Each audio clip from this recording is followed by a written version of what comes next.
أعوذ بالله من الشيطان الرجيم.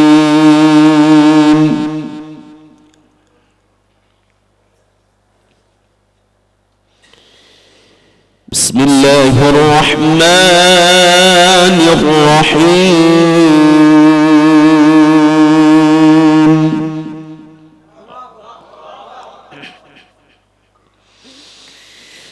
قالوا بنوا له بنيانا فألقوه في الجحيم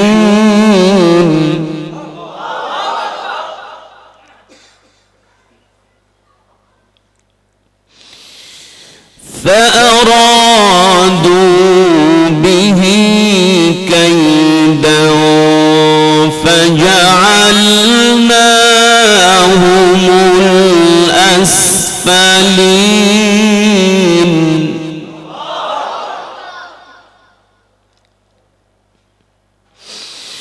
وقال إني ذاهب إلى ربي سيهديني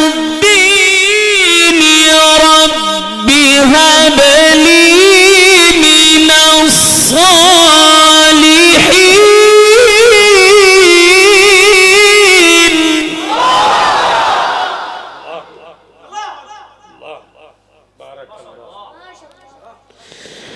رب هب لي من الصالحين.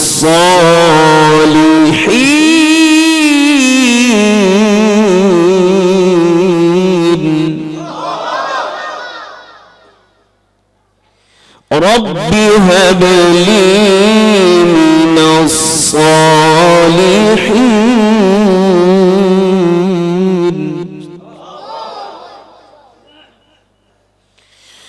رب هب لي من الصالحين. فبشرناه بغلام حليم.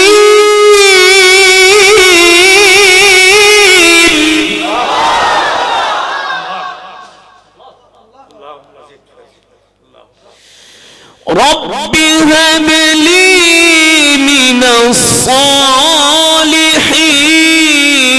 فبشرناه بغلام حليم.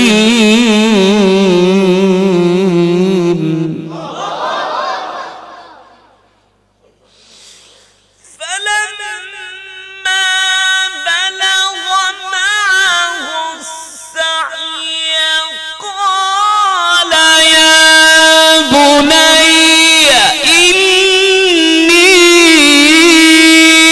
أرى في المنام أني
قال يا أبت افعل ما تؤمر قال يا أبت افعل ما تؤمر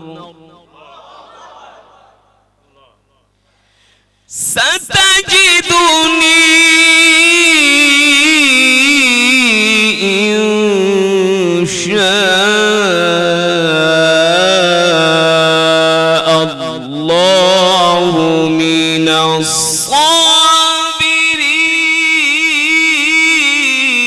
الصابرين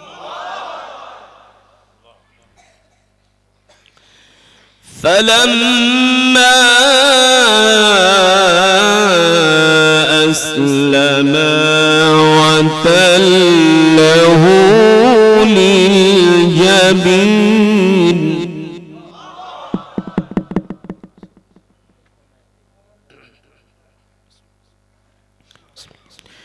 فلما أسلما وتله للجبين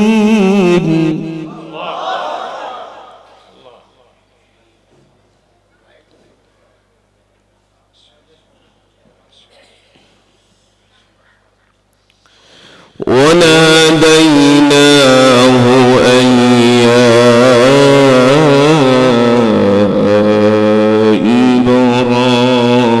إبراهيم فلما أسلما وتله للجبين وناديناه أن يا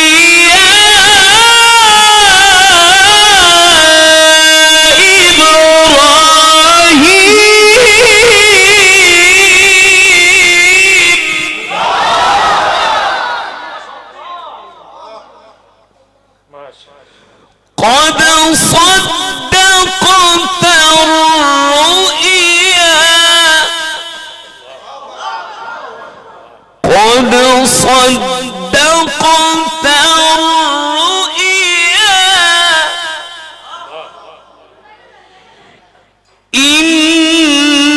إنا كذلك نجزي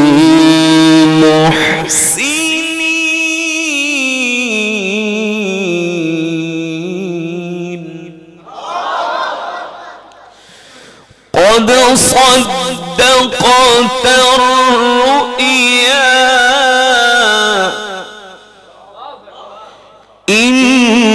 إنا كذلك نجزي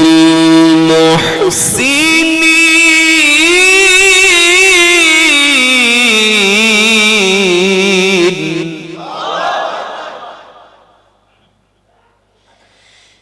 إن هذا لهو البلاء المبين وفديناه بذبح عظيم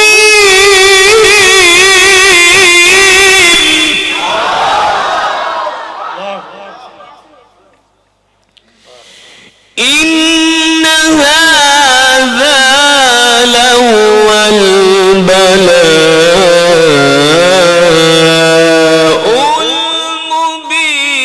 المبين وفديناه بذبح عظيم إن هذا لهو البلاء المبين وفديناه بذبح عظيم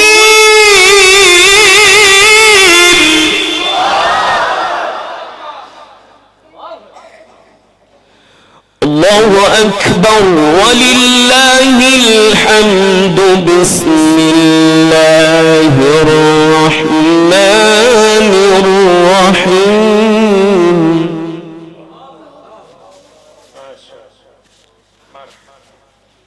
بسم الله الرحمن الرحيم قل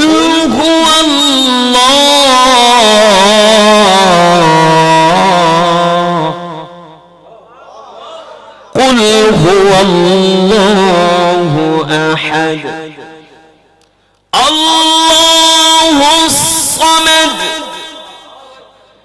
لم يلد ولم يولد ولم يكن له كفوا أحد بسم الله الرحمن الرحيم بسم الله الرحمن الرحيم قل هو الله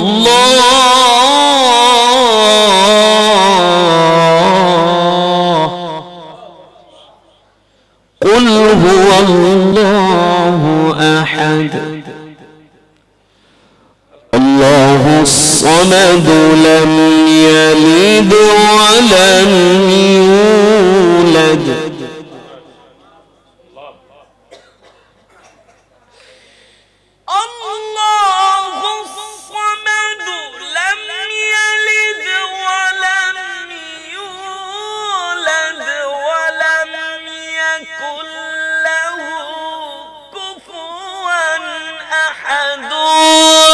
بسم الله الرحمن الرحيم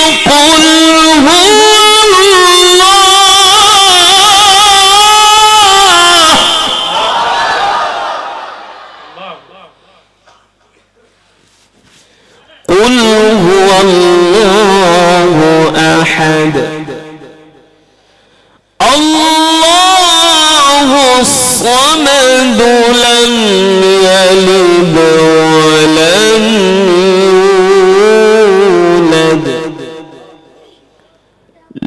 يلد ولم يولد ولم يكن له كفوا أحد لم يلد ولم يولد ولم يكن له كفوا أحد صدق الله العلي العظيم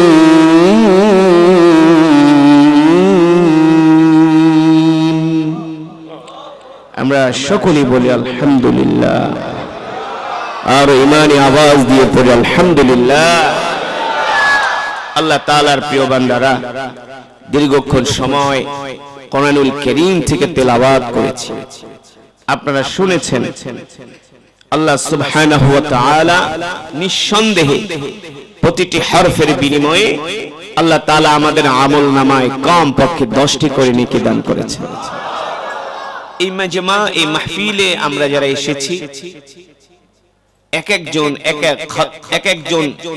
এক খতম করে কোরআনুল কারীমের সওয়াব পেয়েছি এক একজন এক এক খতম করে আমরা কোরআনুল কারীমের সওয়াব পেয়েছি সবাই মিলে এক খতম না এক একজন এক এক খতম সুবহানাল্লাহ বলেন কিভাবে বলতে পারবেন কিভাবে বলুন তো মাশাআল্লাহ আমি কোন সূরা পড়েছি সূরাতুল ইখলাস আমি 3 বার পড়েছি হাদিস শরীফে এসেছে আল্লাহ রাসূল বলেন কেউ যদি সূরাতুল ইখলাস শরীফ 3 বার তেলাওয়াত করে আল্লাহ তাআলা তার আমলনামায় পূর্ণ এক খতম কোরআনুল কারীমের সওয়াব দান করেন কয় খতম শুধু এখানেই শেষ নয় আল্লাহ রাসূল বলেন যারা কোরআন পড়ে কোরআনকে ভালোবাসে আহলুল কোরআন হুম আহলুল্লাহ তারা হলো আল্লাহর পরিবারের অন্তর্ভুক্ত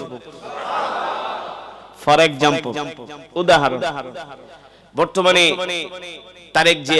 তারেক রহমান দেশে এসেছে সাবেক প্রধানমন্ত্রী বেগম খালেদা জিয়া উনি যখন জেলে ছিলেন, ওনার একটা কাজের মেয়ে ছিল, সব সময় ওনাকে দেখা শোনা করত। নাম হলো ফাতেমা। নাম কি? মাশাআল্লাহ, অনেক সুন্দর নাম। হযরত ফাতিমাতুজ জহরা রাদিয়াল্লাহু তাআলা আনহা, আল্লাহর রাসূলের কলিজার টুকরা, নয়নের মণি হযরত ফাতেমা, যিনি হবেন বেহেশতের নারীদের সরদারিনী। তো খালেদা জিয়া, বেগম খালেদা জিয়া সাবেক প্রধানমন্ত্রী, ওনার কাজের মেয়ে, ওনার পার্সোনাল যিনি হোম সার্ভিস দিতেন, ফাতেমা তার সাথে জেলেও ছিলেন। তো প্রধানমন্ত্রী খালেদা জিয়া তিনি তো ইন্তেকাল করেছে। জনাব তারেক রহমান দেশে এসে সরকারিভাবে এফিডেভিট করে ওই ফাতেমাকে তিনি তার বোনের স্বীকৃতি দিয়েছেন, মর্যাদা দিয়েছেন। তো নিশ্চয় এটা ফাতেমার জন্য অনেক বড় একটা গৌরবের বিষয়, গর্বের বিষয়, ঠিক না? তো ওই ফাতেমাকে যে জনাব তারেক রহমান বোনের স্বীকৃতি দিলেন, এটা দেখে অনেকের ঈর্ষা হয়, আমরাও যদি তারেক রহমানের বোন হইতে পারতাম না, আমাকেও যদি সে ভাই হিসাবে, তার ফ্যামিলির সদস্য হিসাবে যদি স্বীকৃতি দিত। অনেক মানুষ এরকম চায় কি চায় না?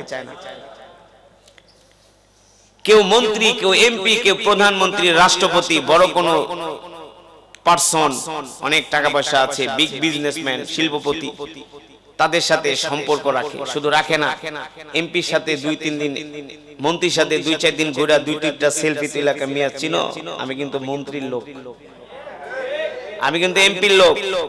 হ্যাঁ, এই যে দেখ, এই যে ছবি, এমপি সাহেব আমি বসে আছি, মন্ত্রী আয়সা যে খালি একটু হাত ধরছে, ছবি একটা তুলে লাইছে না। এমপি চা খাবে, চায়ের কাপটা ধরে একটু আগায় দিছে, কি করছে? এমপি ঘাম মুছবে, দুইটা নিয়ে খালি দিছে, ওইটাই ছবি তুলা, কি ওইটাই তার ডকুমেন্টস, দেখায় আমি মন্ত্রী, এমপির লোক, আমি প্রেসিডেন্টের লোক, আমি প্রধানমন্ত্রীর খুব কাছের না, যে কোনো সময় চাইলে তার সাথে আমার হটলাইন, যে কোনো সময় আমি তার কাছে যেতে পারি। গর্ব করে কি করে না? কথা বলেন, করে না? আল্লাহ আফসোস, আল্লাহর নবী বিশ্ব নবী রাহমাতুল লিল আলামিন বলেন, উম্মত, আল্লাহ তাআলা আমার উপর যে কোরআন নাজিল করেছেন, তোমরা যদি এই কোরআনকে ভালোবাসো, এই কোরআনকে মহব্বত করো, কাল হাসরের ময়দানে আল্লাহ রাব্বুল আলামিন এই সমস্ত মানুষগুলাকে ডাকবেন, এ আমার বান্দারা, তোমরা যারা দুনিয়াতে আমার কোরআন পড়তা, আমার কোরআনকে ভালোবাসতা, আমার কোরআনকে মহব্বত করতা, আমার কোরআন শোনার জন্য দূর দূরান্তে চলে যেতা, যারা আমার কোরআনের তেলাওয়াত শোনার জন্য অধিক আগ্রহে অপেক্ষা করতা, শুধু আমার কোরআন পড়ো নাই, কোরআনের তেলাওয়াত করো নাই, তোমরা আমার কোরআনের জন্য সময় দিয়েছো, মাল দিয়েছো, জান দিয়েছো, রক্ত দিয়েছো, কোরআনের পক্ষে ছিলা, আল্লাহর নবী বলেন কাল হাসরের ময়দানে ওই সমস্ত বান্দাগুলোকে আল্লাহ তাআলা বলবে, তোমরা হলে আজকে আমার পরিবারের অন্তর্ভুক্ত। কে বলবেন? আল্লাহ তাআলা বলবেন, তোমরা হলে আমার পরিবারের অন্তর্ভুক্ত।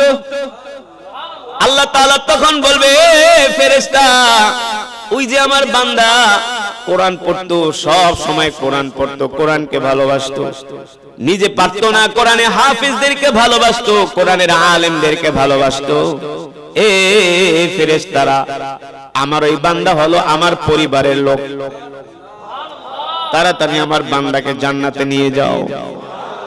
তখন তার হাত ধরে ফেরেশতারা জান্নাতে নিয়ে যাবে, কোটি কোটি ফেরেশতারা তাকে গার্ড অফ অনার দিবে, তাকে জান্নাতে যাওয়ার জন্য দুই পাশে ফেরেশতারা সিরিয়াল ধরে দাঁড়াবে, আর লাল গালিচার উপরে হেঁটে হেঁটে আল্লাহ তাআলা জান্নাতে প্রবেশ করবে। কম মর্যাদা? কম মর্যাদা?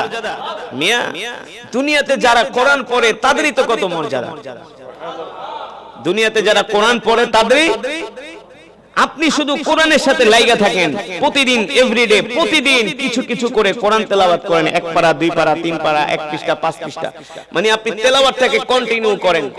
আজকের এই মাহফিল থেকে বইলা গেলাম, আল্লাহর কসম করে বলি, দেখবেন কোরআনের সাথে লেগে থাকার কারণে আল্লাহ আপনার বালা মুসিবত সুখ দুঃখ দূর করে দিবে।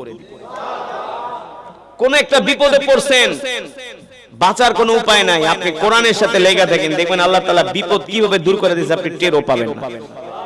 আপনি টেরও পাবেন না। কোরআন কত দামি কিতাব।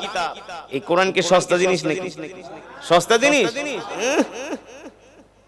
তুমি আর কয় টাকার মালিক মিয়া? তুমি আর কত বিলিয়ন ডলারের মালিক, ট্রিলিয়ন ডলারের মালিক মিয়া? আল্লাহ নিজে বলছেন আল্লাহুল গনি ওয়া আনতুমুল ফুকারা। আল্লাহ বলে আমি ধনী, তোরা সব ফকির। ডোনাল্ড ট্রাম্প ফকির, ডোনাল্ড ট্রাম্প, শি জিনপিং ফকির, কত গানা ফকির না? পুতিন ফকির, সব ফকির। ধনীকে মিয়া আল্লাহ যারে দেয় দিতেই থাকে বেহিসাব, ঠিক কি না?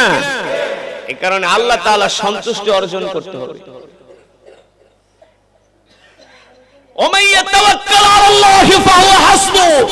যে আল্লাহ তাআলার উপর ভরসা করে তাওয়াক্কুল করে, আল্লাহ বলে আমি তোমার জন্য যথেষ্ট হয়ে যাই।